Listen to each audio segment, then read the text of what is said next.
Welcome back in, everybody, to Sports and Money. It is so good to have you here with us today. We're still working our way through some of the meetings after the draft with different people from different teams. Simon Shore is back on again with us today to talk about the Steelers, not so much the individual players, but more about today what the Steelers roster looks like moving forward based off some of the draft moves that they made. Simon, good to have you back, man. How you been? I'm excited. I'm doing great. I think it was a good draft overall, and just happy to keep digging into this team and these players. I thought so. And in all honesty, I liked what most of the teams in the NFL did. I think there were only two or three teams that I was really just banging my head against the wall over, and then only one or two more teams that I even questioned. So Hmm. I liked the draft, but specifically, I liked it for the Steelers. I agree with you, man. I thought it was a good draft for Pittsburgh. Yeah, I think it's very easy, and I'm glad we're doing this episode as well because it's very easy to just look at each pick and criticize or praise it. But I think it's really important, and you can do that for sure, and that's what we did in the last video. But it's also really important to take a look at it as a whole and say, okay, can I glean what they were trying to do with these individual picks based on what they did over the whole weekend? And I think you can get two or, potentially even more perspectives on the draft if you do it that way. So I'm really glad we're doing this one as well. I agree. I do think a lot of people, I shouldn't say a lot of people, I think some people get a little too cute when it comes to draft time about, well, you could have got this guy 10 picks later or Hmm. whatever. And, sometimes that's true. But if you walk away with a cluster of players that you feel good about, Right. the draft's over, move on. Yeah. I Yeah, mean, absolutely. we all have fun creating these drafts, but it's over with. Time to move on, and you work with what you got. And I like what the Yep. Steelers got. I will start with this question for you though. We all have our favorite players, and sometimes they're right up there in the top 10 picks, and sometimes they're hovering around that undrafted free agent status. You don't even know if they're going to get drafted or not. Who were a handful of players or a couple of players that you really had your heart set on that Pittsburgh ended up for whatever reason not getting? A number one guy, and if you're listening to me on this, you've seen me say it somewhere, but was Darien Beavers, linebacker out of Cincinnati. My gosh, I love this guy. I went to bed Wednesday night, and as soon as my head hit the pillow, I said, if we even take Darien Beavers in the first round, I won't be upset. Twitter and everything, Pittsburgh might be burning down around me, and I'll be smiling. I love that guy. So Darien Beavers is a 6'4", 250-pound middle linebacker who played safety when he first got to college. So this guy is huge. And what the Steelers are missing right now in their middle linebacker room is a big, strong buck linebacker who could take on blocks. Um, and the fact that and anything close to what the Steelers have to do that, those guys can't cover. They can't sit back in a zone. They can't move at all. So the fact that Darien Beavers could do both and he could even rush off the edge for you, man, I wanted that guy. And the fact that he slipped all the way to the sixth round really just twisted the knife in my heart. It wasn't that he went too early. The Steelers had four chances to get him and they just didn't. So that one was a bummer. Cincinnati had a number of good defensive players. You start at the top with Ahmad Gardner, of course, right in the top five, six. I forget exactly. Top four, I Mhm. guess, is where he was. But then you run down to Brian Cook, gets drafted, I think, in the second round. Now he's in the fourth round by the Chiefs. Good, strong safety. Don't know how much he's going to start in the next season or two, but still another good guy for Cincinnati. Then you talk about Darien Beavers, the linebacker. No wonder they had a heck of a team last year, and that they were Mhm. in the top four of the playoffs there. They had good players all over the field. We haven't even talked about them all. Some of them are coming back for college next year. Heck of a program there in Cincinnati that they got going on. Who else? Anybody else? I know the love affair with Beavers.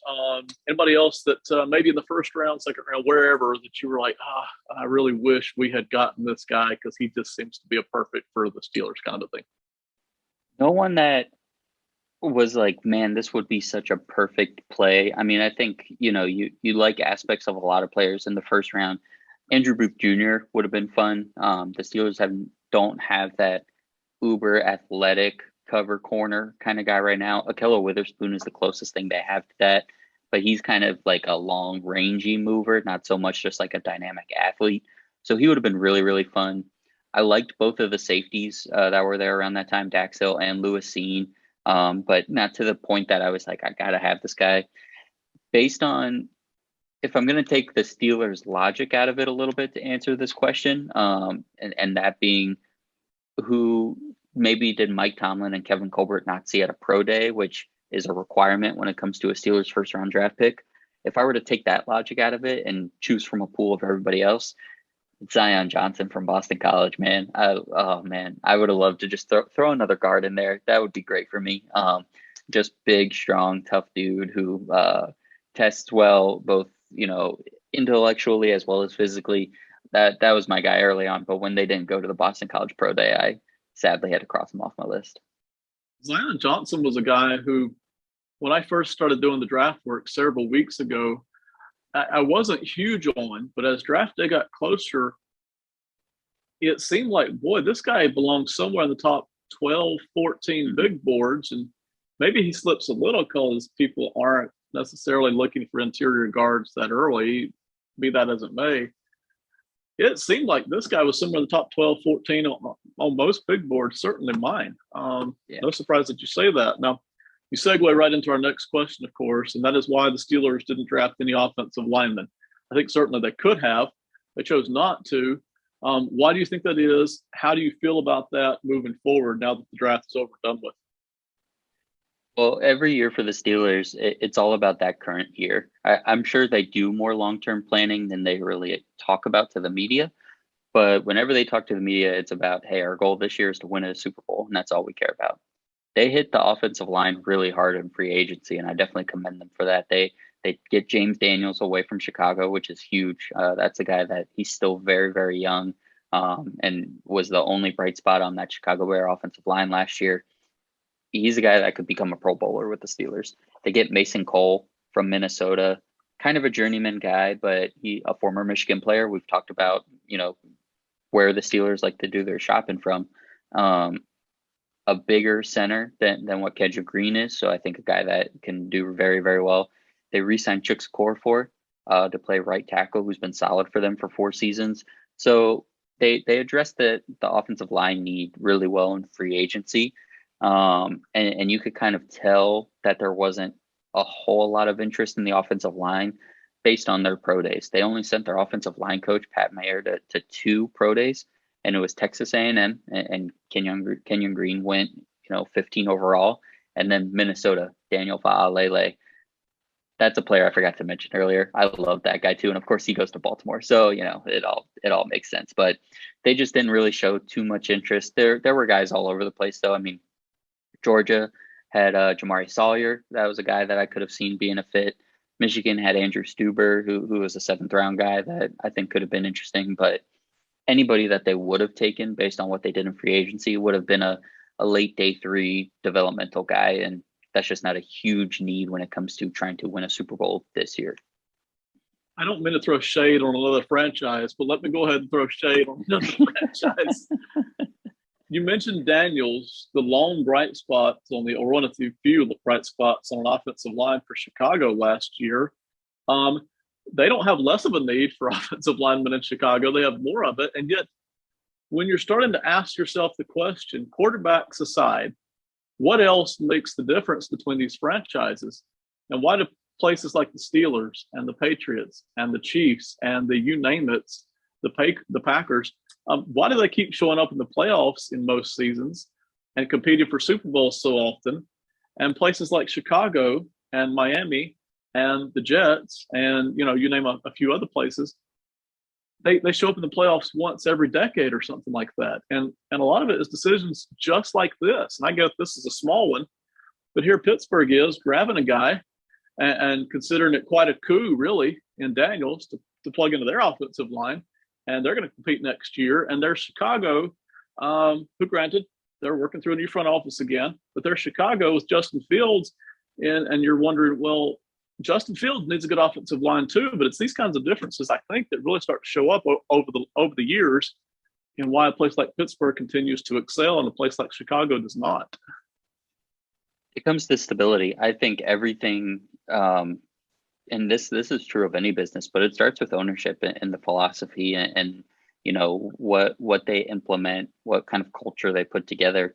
So when you go and you work for the Steelers, you got a chance to be there for a long time, and that stability based on the previous guy that was there also sets you up for success. So when Mike Tomlin came to the team in 2007, he came to a team that was ready to compete for a Super Bowl. And he also came into a position where the organization believed in him. The Rooneys gave him, everything he needed and every opportunity.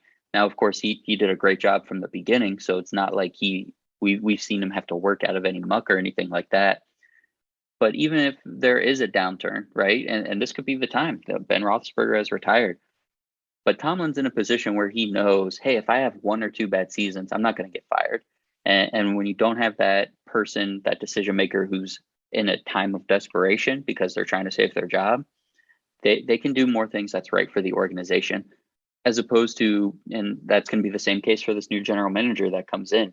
When the Rooneys and Tomlin decide who that next general manager is going to be, that person is going to have some leeway. It's not, hey, you need to do this in 3 years or you're going to lose your job. And because that's when you make poor decisions. That's when you take big risks. That's when those risks don't work out. That's when you have to start again. And GMs are lucky to get one rebuild, let alone two. So it comes from who's at the top and what they're giving to those new employees for them that are coming in. You're spot on. We're seeing that in Miami. We're seeing that in Carolina. I think to a degree we're seeing that in Chicago. That stability, that knowing that, hey, there's more than one chance here for you to get this right. And we are going to try to do it, quote unquote, the right way. But we kind of know what we're doing here in this building.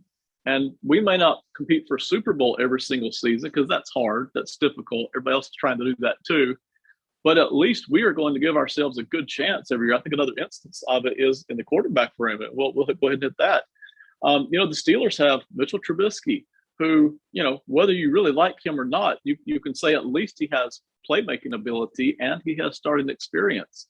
If you don't like that option, oh, by the way, we've got this new kid we drafted named Kenny Pickett, who may not be a franchise guy, but certainly gives you a chance and gives you some hope moving forward.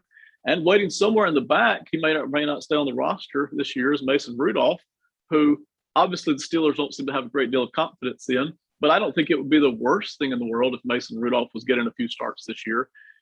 The Steelers are giving themselves several chances here at quarterback as well, with a very cheap veteran option with Trubisky and in the draft with Pickett. So quarterback room, we'll talk about the intelligence for a second, but even more what they look like moving forward through this offseason. Yeah, it's going to be really interesting to see. I think all three of those guys that you mentioned on paper have a chance to become the week one starter. Now, if it is Mason Rudolph, first off, everyone's going to have to check on me because I will be royally stressed out and upset.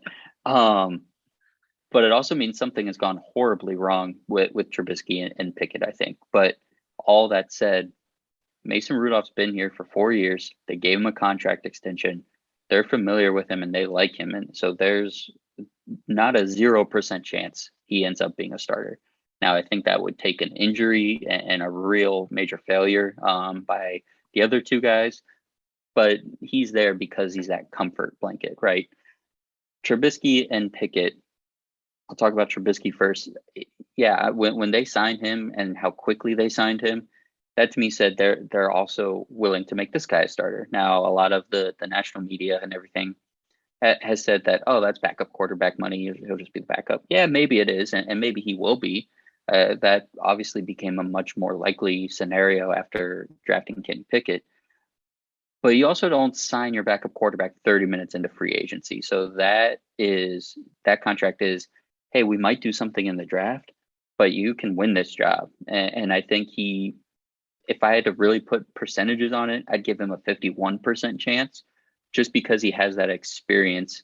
Kenny Pickett is going to come in and despite all the things that are going to be familiar to him, this NFL speed is still going to be a wake-up call. Now, how quickly he can adjust to that, that'll be the deciding factor on if he becomes the starter or not.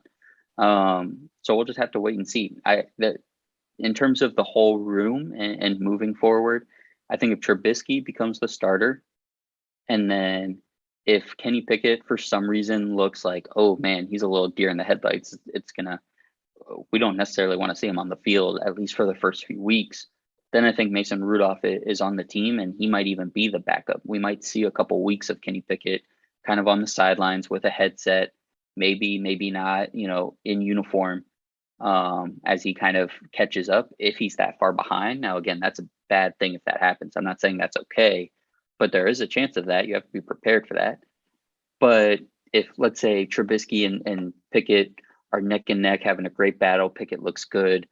Either way, whichever of those guys wins the starting job, if Pickett at least looks like, hey, we can put him on the field and be happy, I wouldn't be surprised if we see Mason Rudolph kind of get traded. Now, I don't know how much you could get for him, but we've seen teams. I mean, the Steelers traded Josh Dobbs to the Jaguars 2 years ago in the offseason for a fifth-round pick, which is incredible. Josh Dobbs is I was about to say sitting at home. He's doing way more than that. He's at NASA doing like camps and stuff like that. But the guy's a stud. But somebody somewhere, some team, their backup quarterback is going to go down, right, in training camp. It happens all the time. Maybe it won't be for much. Maybe it won't be for long. But there might be a team that comes knocking and says, hey, we'll give you a sixth rounder for Mason Rudolph. We just need a competent backup for a few weeks. All right, cool. And that's why, again, the Steelers get a fourth quarterback for the summer, because now that guy, Oladokin, maybe he's your third quarterback on the roster if that happens. There's so much we can talk about the quarterbacks, but we'll spend the offseason doing that. That, of course, will be the highlight of the offseason, I think. Switching to the wide receiver room, you already have Deontay Johnson. You already have Chase Claypool. You decide you pick up Miles Boykin in the offseason, but you decide to draft two wide receivers, George Pickens at number 52, and these aren't cheap draft picks. These are good ones. And then Calvin Austin, wide receiver from Memphis as well. I think we've already covered the rookies, but talk about, I think, first of all, Deontay Johnson, contract situation, maybe not this offseason, but next offseason. Chase Claypool, how good is he really? Are the Steelers very comfortable with Claypool at wide receiver? And then segue into why draft two wide receivers at all this year. So Deontay Johnson is, he's a very good player. He's a very good player. Now, can he be counted on to be, a top legitimate wide receiver one?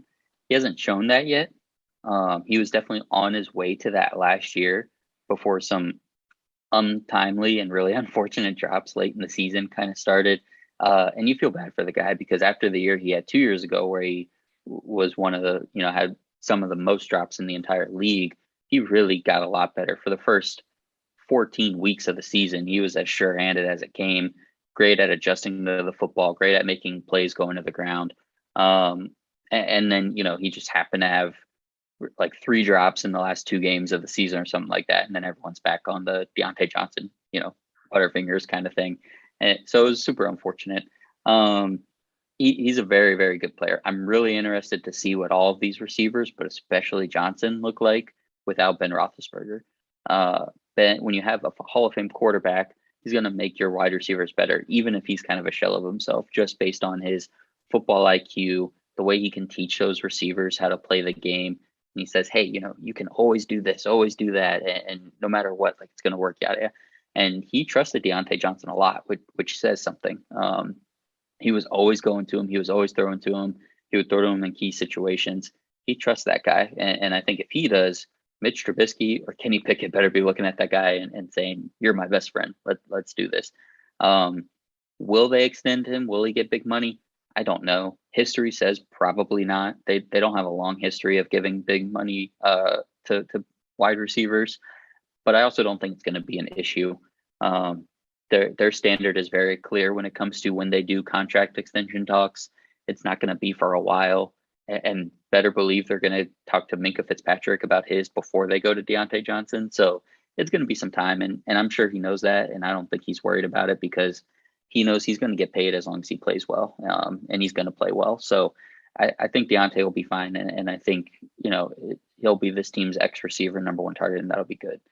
Chase Claypool can be as good as he wants to be, and I truly believe that. 6'4", 230 pounds, 4.4 speed. This guy has all the tools you could want. He's shown the ability to adjust well to the football. But for whatever reason, he's never been great at creating separation when going downfield, which makes it hard to be a true Z receiver and use that 4.4 speed when you're not using it to create real separation. So then what he becomes as a jump ball player.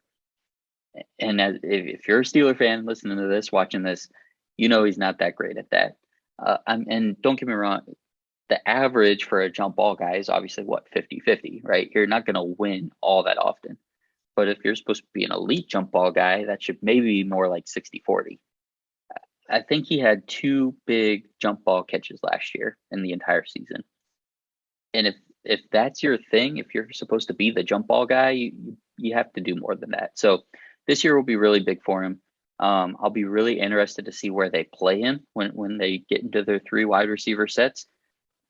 George Pickens over there, he's a real good Z receiver, man. He can get open. He's a good route runner, and he has that same speed. He's not as strong, but he has that same speed and is good at getting separation. And yet Claypool, even when Juju was hurt last year, they did not play him in the slot.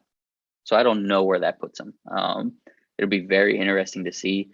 I think he can definitely have a bounce back year. I mean, he had 9 touchdowns his rookie year, which I believe was the most by a Steelers rookie, 9 receiving touchdowns in league history or in team history. But then he only had 2 last year. So it'll be really interesting to see how they use him and kind of how he further develops going into year 3. When you look at the 2 wide receivers that they did draft, added to Deontay Johnson, let's assume, we already covered Pickens, of course.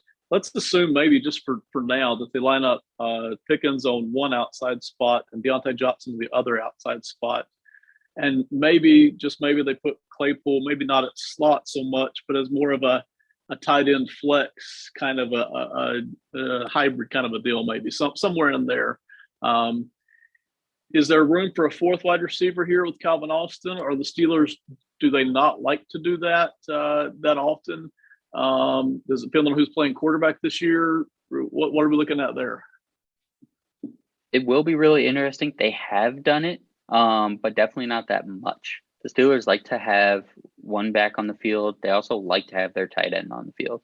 And Pat Freiermuth had a great year last year. He's actually more closely aligned to what Juju has been for this team than any of the receivers that they have. So I think it's what's more likely is or maybe not more likely, because I think they'll do the 4 receivers, but I think what they'll do more of is 3 receivers with Freiermuth. And those 4 receivers for those 3 spots will rotate. And I think it'll be Claypool's job to start, and whether that is as a slot or even on the outside with maybe Pickens in the slot. But I think if I had to place a bet, it would be Calvin Austin might be stealing some snaps as the year goes along, and whether that's from Pickens or from Claypool, it'll just depend on production. In my world, and again, this is all theory, it may not happen at all. In my world, I love the idea of Pickens at one outside spot, because even though there's not as much film on him as we would all like, he just looks so physically gifted out there on the outside. Like, he just knows he can own you. And, he may not do that to all the defensive backs in the NFL. Certainly a couple of them are going to teach him a lesson at some point, I'm sure. But he just seems to have a lot of fun out there trying to catch the football. And then you have Deontay Johnson, who, for all the drops we've seen on some of these instances late in the season, certainly a guy who can go up and just make highlight play stuff all over the field. No matter if Kenny Pickett's playing there at quarterback and he gets to throw the ball to these 2 outside guys, maybe not 40 yards down the field, but maybe right there at that 15 to 20 yard mark, Pickett is very accurate throwing to these 2 guys. It would seem to be like a good setup for Kenny Pickett here by the time you add in a good solid tight end with Freiermuth, and then also the running back Najee Harris that you get to hand the ball off to, and then maybe Calvin Austin, the speedster, working out of the slot position some this year. It seems like it has the potential at least to be a fun offense for the Steelers. Yeah, absolutely. I mean, in a perfect world, you could look at Chase Claypool and say that guy's a slot receiver. I mean, he's so good. We talk about those jet sweeps and stuff. He does really well when they have him run end arounds because he's so big and physical and fast. The more in the slot he is, and he can do stuff like that and run drag routes and screens and all of that stuff, that would be great. I think everybody would love to see that. But for some reason and I won't say some reason, he's just not that great at catching balls over the middle. I mean, the few times that he was in the slot and worked in the middle last year, it's when he still tries to make jump ball plays out of things that aren't jump ball plays. He leaves his feet a lot to try and catch, and that's not what you need to be doing over the middle. If they can coach that out of him, yeah, their optimal lineup is definitely Pickens on the outside, Chase on the inside, Pat on the other side, Deontay as your backside X, and then you sprinkle in Calvin Austin working from the slot wherever.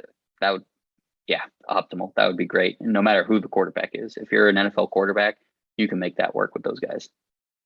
On average, I think the wide receiver position is one of the harder positions to project NFL success at. To me, it's even more difficult than quarterback or offensive line or safety. For whatever reason, you can look at a guy, he has good hands. Maybe he runs routes good. Maybe he did high point the ball well in college. Maybe his catch radius was great. He gets the NFL, drafted in the second round, and he does nothing. and then, you get guys like Tyreek Hill. It's not unusual to see guys in the fourth and fifth round at wide receiver. It's very normal to see guys fourth and fifth round at wide receiver in the NFL that nobody really thought was going to do too much damage, and they just ripped the league apart, either with their speed or their size, or they just seem to know how to create that little separation. It seems to be one of the most difficult positions to predict their NFL success. Soft spots on the Steelers roster. I don't think they have any major gaping holes at this point, but like all NFL teams, they're going to have some soft areas. So what are maybe 1-2 soft areas that they're going to kind of have to scheme for throughout the season at this point, because they kind of have who they have at this point? So the first thing is a number 3 outside linebacker. Last year, Alex Highsmith and TJ Watt both dealt with injuries throughout the year. Now, it felt like a lot less, but you look back and Watt played 15 games and Highsmith played 16. So that sounds great, but there were multiple games for both those guys that they couldn't finish the game because they, pulled a hammy or strained a calf or something like that. And that was because even last year, they didn't really have a consistent number 3. They had Melvin Ingram for a few weeks, and things started out well because Highsmith actually missed the first game of the season, or Watt did, one of them did. So Melvin Ingram, the first 3 weeks or so, was playing a lot of snaps. And then once Highsmith and Watt were healthy and he was the rotational guy, he was like, wait, I don't want to do this. But the Steelers need that rotational player to come in and fill in for them. 2 years ago, when Highsmith was a rookie, he was that number 3 for Bud Dupree and TJ Watt. And that was great for all parties. Everybody was fresh all the time. Everybody was wreaking havoc. So right now, they don't really have a great number 3. They signed, I don't even remember where he came from, but Jannard Avery, who's has played off-ball linebacker, has been an edge rusher. I think he even played in the AFC North before. So that was kind of their big signing that they made at the position for 1 year, a couple $1 million. They have Derek Tuska on the roster, who's a special teamer with a couple nice defensive snaps. I mean, he had a forced fumble last year towards the end of the season. I think it might have been the Ravens game, but they don't really have that guy that you want to see out there for 15 to 20 snaps a game, rotating in for Highsmith and Watt. And that's really what I was hoping that they would do on day 3 of this draft. And for whatever reason, they didn't. So whether it's they're still a free agent out there they think they can get, or they just really like Avery and Tuska, we'll see. But I think that's the biggest one. If I had to give you a second one, it's more of a question mark than a hole. It could become a hole very quickly, but it is center on offense. Mason Cole has been I think he has started for 2 years. I think he was a starter 2 of the 3 years he was in Arizona, and has played decently well. They upgraded from him to Rodney Hudson last year, which is why they traded him to the Vikings. So, I mean, can't really blame him for that. Hudson's a great player. So it'll be interesting to see. As long as he's an upgrade over Kendrick Green and he's just solid, it's good. But if he goes in there and he's not very good, and then they have to go back to Kendrick Green, that's going to be an issue. So that one's a wild card, kind of up in the air. But other than that, edge rusher is really the one where it's like something needs to happen here. I did want to go back to that talk scheme here for just a minute. When Melvin Ingram showed up in Kansas City, He almost exclusively was just edge rusher. They never even dropped him back into space at all. Maybe one or two plays, but basically he was only rushing the quarterback. So when we're talking soft spots for the Steelers, we're talking about outside linebacker. Do they like to drop these guys into coverage a lot, or are we exclusively talking about just a guy who's a get after the QB kind of a guy and set the edge kind of a guy? Yeah, it's the latter. I think they have them drop back like TJ, who plays as many of the snaps as he can. I think last year he dropped back like 9%, 8%, single digits. So if you're bringing in a number 3, that guy's going to rush every time or set the edge if you're playing the run. They're probably not going to ask anybody to really drop back. And that's not unusual. We're seeing that a lot in the NFL. That third linebacker, they can drop into space a little bit just for confusion's sake, really, more than anything. Right. But it's not unusual, to just see them kind of, they're the get after it guy, especially like you said, when they're not the starter, they're coming in for freshening up. All right, so center, the outside linebacker kind of a spot, the edge rusher kind of a spot. I think that's all we're going to cover tonight for the Steelers. Simon, thanks for doing it, man. I enjoyed it again. Appreciate Go ahead and tell everybody where they can find more of your content at. Absolutely. Well, thank you so much, Ben. I always love doing this with you. So you guys can follow me on Twitter at Simon_short. That's short with 2 T's. That's where I post everything, all my work. So all my written stuff is on phantomsportsofficial.com. And all my audio stuff is my podcast, the Simon Short Podcast on Apple and Spotify. So check it out. Thank you, everybody, for watching. Simon, thank you very much, man. We'll see you next time. Goodbye, everybody.